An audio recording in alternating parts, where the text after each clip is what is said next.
Good. Welcome to the next session on IPCP, our coaching pathway. The next one is running now in February 27 next year. These videos to support you in understanding why you should be joining that. So this evening or last night, Jay ran a session and we ran into the coach's cognitive biases. So we're going to explore slightly that with the Headley and see how that is valuable and necessary for you to be across. Any questions that you have about the coaching pathway, when this video gets posted, put them in the comments and then Jay or I will respond directly to you. So Jay, cognitive biases from the coach perspective, what are you discovering?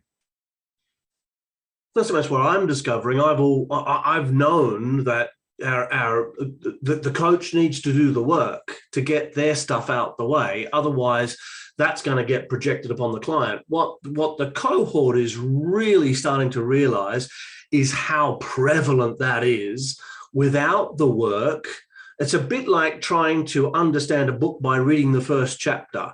You can't understand the whole book. You can't go deeply into it. So a lot of coaches think they know themselves.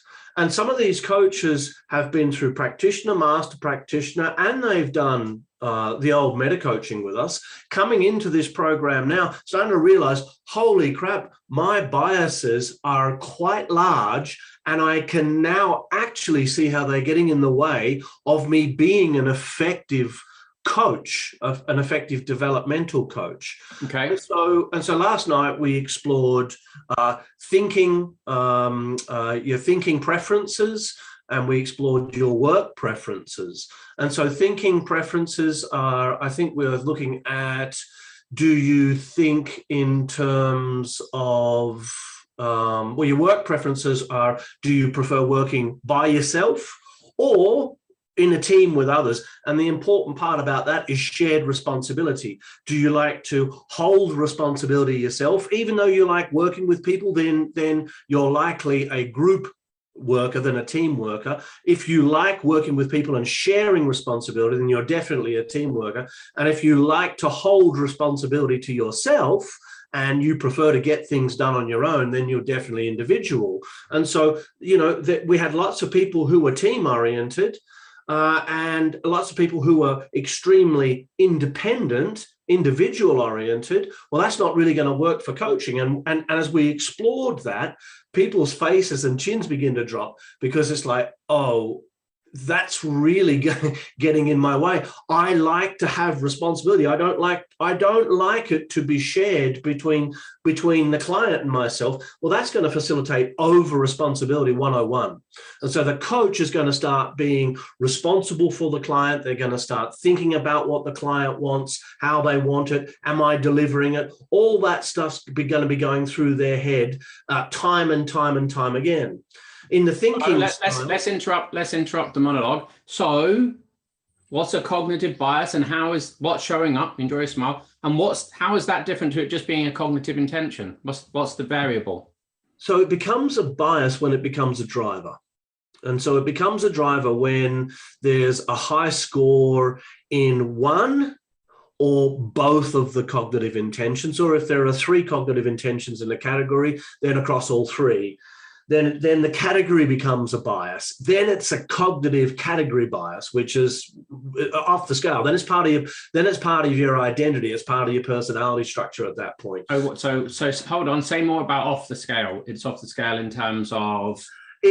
So an example in perspectives. One person in the group had 90% first person, 95% second person, 100% third person. Right. That means that perspectives are now part of their identity. I said, tell me about how perspectives are part of your identity. She said, all I talk about is perspectives. I live, I dream, I think about perspectives. I'm constantly correcting people's language. It's like it's part of her identity. That's why it's so strong across the category. So the whole category becomes a driver. How does that play out as a bias for that student particularly, without going into who that was? because they'll be constantly just coming back to perspectives. They won't be referencing anything else other than perspectives. They won't be referencing cognitive biases. They won't be referencing beliefs. They won't be referencing values. They'll just go, this is a perspective problem, because that's all there is. It's like tunnel vision. And so suddenly, well, that's your perspective, in his or her relationships, primary relationships. Well, that's your perspective, sweetheart. It's not my perspective. Can you hear how subjective that is? They're getting into arguments over whose perspective it is, because it's part of the identity structure now. Yeah. And so the bias is what, though? The bias is a category bias. Right. Yeah. Whereas if a person had a bias for second person perspective, and their score in second person perspective was 60%, and their score in first and third person perspective, let's say, was 25-30%, then second person perspective becomes a driver. Therefore referencing what you think other people are thinking and referencing what you think other people are feeling becomes a driver bias for you. Sure. Good. Okay.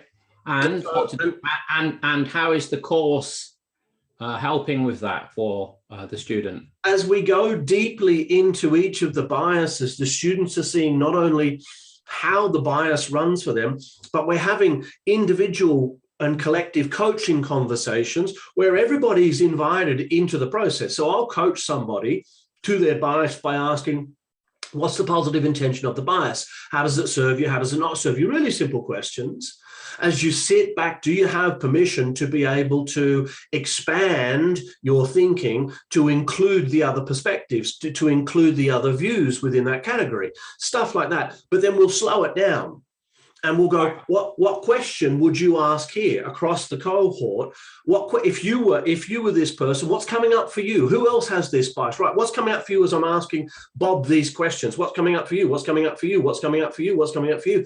And they're sharing, and that person who I'm coaching then's going, that's exactly what's happening for me. Oh my God, what that person said. And so we're collectively learning off, like in a group and team coaching experience, about these biases and how they play out, not only for the person who's being coached or the people who are involved, but also my partner does that. Oh my God, my partner says I do that. So awareness of these biases, unless you're aware of them, you're going to be projecting them onto your client unconsciously, which means you're outside of your awareness, and it seems as though you're being unbiased. But your thinking patterns are directing the very fabric of your thinking, and therefore the fabric of the experience of the coachee who may not share those biases. So what kind of coach can we expect to be coaching that isn't aware of these biases? What's the kind of quality? What's the likely outcome of the sessions with their clients? Well, they'll have an unconscious agenda, Joseph. So they will hold an unconscious agenda to get somewhere. Let's say they had high achievement and high influence in terms of their success strategy. Yeah. Right. So high achievement means they want an outcome. Yeah. High influence means they want control and influence. If you had that bias and you weren't aware of it, you would be controlling the coaching session toward an outcome that was yours, not theirs. Yeah. Yeah. And you're not even going to know you're doing it. Yeah. And so I did it. A client once stood up at the end of a coaching session. He looked at me and he said, "Stop trying so fucking hard." Right. He left and never came back.